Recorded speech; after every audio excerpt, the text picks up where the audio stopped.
Hi guys, this is Brian here, and I just have a little video about prepositions. Now, what are prepositions? Literally, a preposition means something that is put, that is the position part. It comes from Latin ponere, which means to put, and pre, which means before. We have, maybe if you're in writing class, you got pre-writing or pre-thinking. It means something you do before. So a preposition is a word that is put before another word.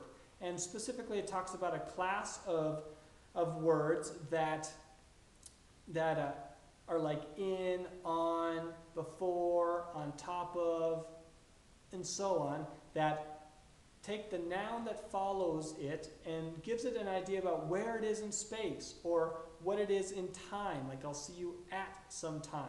Okay, so usually it has to do with where something is. Is it on the table, below the table, inside the table maybe? I don't know. And also might talk about time. Am I going to see you at this time, before this time, and so on. All right? So that's the main thing with prepositions. And the challenge here for non-native speakers is which ones to use in certain contexts.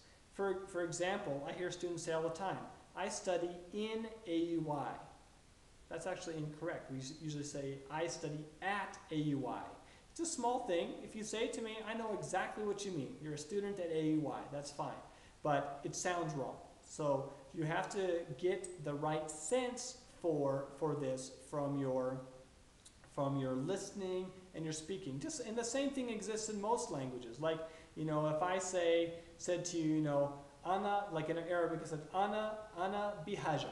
I need something. We say that ba there to give it that. But what if I made a mistake and said, Ana fi haja, or Ana an haja, or Ana abar haja? If I use it wrong, you might understand me, but you're going to say, that doesn't sound right.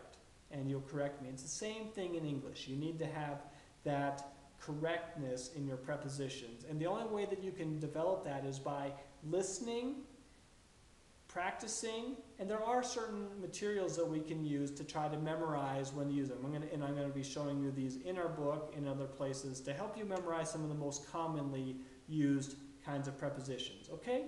So that's it. Think carefully about your prepositions. Listen and read and pay close attention to which ones to use. Probably you have to correct some of your misuse of prepositions that is in your mind.